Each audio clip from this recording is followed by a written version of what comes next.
नमस्कार दर्शकों, सुदर्शन नेत्रालय के एक और नए एपिसोड में आपका पुनः स्वागत है। लास्ट एपिसोड में हमने चर्चा की थी काली पुतली के संक्रमण के बारे में। ये जो रोग था ग्रामीण क्षेत्रों में काफ़ी पाया जाता है और जैसा कि हमने बताया था, डॉक्टर साहब से चर्चा हुई थी कि नेत्र प्रत्यारोपण का ये सबसे बड़ा कारण है। तो इस एपिसोड को देखने के बाद हमारे पास काफ़ी सारी इंक्वायरीज आई, जिनमें ग्रामीण क्षेत्र के लोगों ने हमसे यह भी पूछा कि जो नाखूना रोग होता है ये भी काफ़ी मिलता जुलता रोग है और क्यों होता है, इसके बारे में आप डॉक्टर साहब से ज़रूर चर्चा करें। तो इस रोग के बारे में हम चर्चा करने जा रहे हैं आज सुदर्शन नेत्रालय के वरिष्ठ नेत्र रोग विशेषज्ञ एवं निदेशक डॉक्टर प्रतीक गुजर से।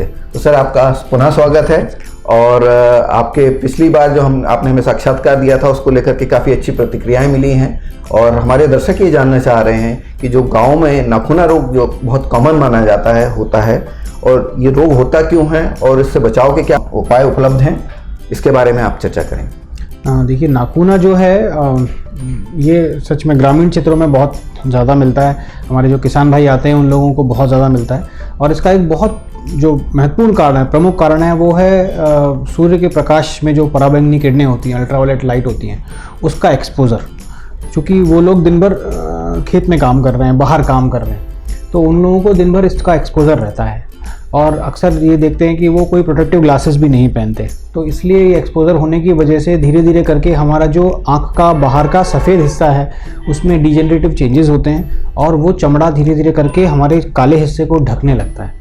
इसी को हम नाखूना कहते हैं और ये धीरे धीरे करके बढ़ते हुए पूरी पुतली को भी ढक लेता है कई लोगों में, जिससे कि ना सिर्फ शुरुआती चरणों में भद्दापन होता है बल्कि आगे रोशनी का भी कमी आ जाता है। जी, और डॉक्टर साहब, ये काफ़ी सारे दर्शकों ने पूछा है कि नाखूना जो शब्द है, ये नाखूना होना, तो ये थोड़ा टिपिकल सुनाई देता है, तो ये क्यों उसको हम नाखूना रोग बोलते हैं? ऐसा है कि नाखून जैसे होता है हमारा, अगर हमने नाखून को काट लिया तो दोबारा आ जाता है, वैसे ही अगर हम नाखूने का ऑपरेशन करते हैं तो ये दोबारा से भी आ सकता है।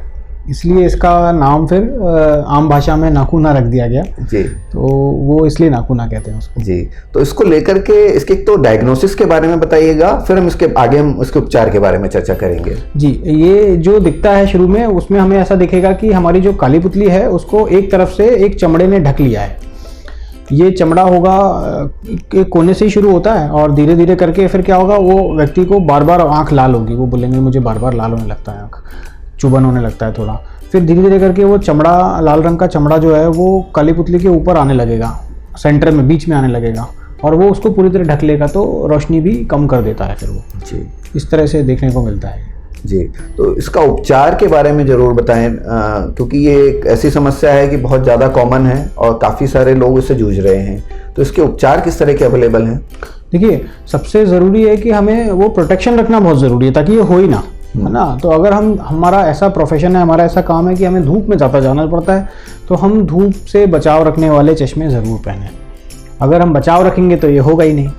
जहाँ तक इसका उपचार एक बार अगर हो गया तो फिर हमें ये एसेस करना पड़ता है, देखना पड़ता है कि वो होने से हमारे आँख की रोशनी में कुछ बाधा हो रही है क्या, या हमारे आँख के ऊपर बार बार वो सूजन कर रहा है क्या। ऐसे केसेस में फिर हमको उसको सर्जिकली रिमूव करना पड़ता है, छोटा सा ऑपरेशन करके उसको हटाना पड़ता है।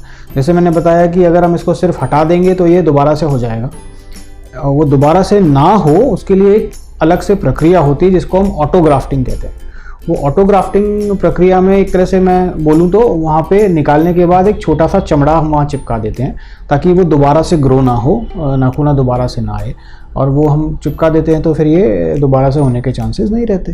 जी, तो इस सब प्रक्रिया में कितना समय लगता है और कितने समय के बाद व्यक्ति अपने काम पर वापस जा सकता है या आम जिंदगी जी सकता है? जी, ये प्रक्रिया, शल्य प्रक्रिया तो बहुत ही माइनर प्रोसीजर में आती है और इसमें पूरे प्रक्रिया में 10 से 15 मिनट का समय लगता है और वो अगले दिन से ही अपने काम पे व्यक्ति लौट सकता है।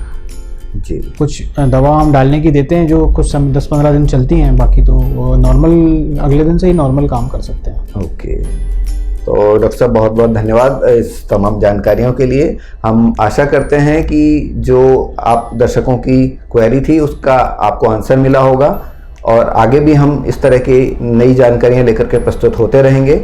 इस एपिसोड को हम यहीं समाप्त करते हैं। बहुत बहुत धन्यवाद।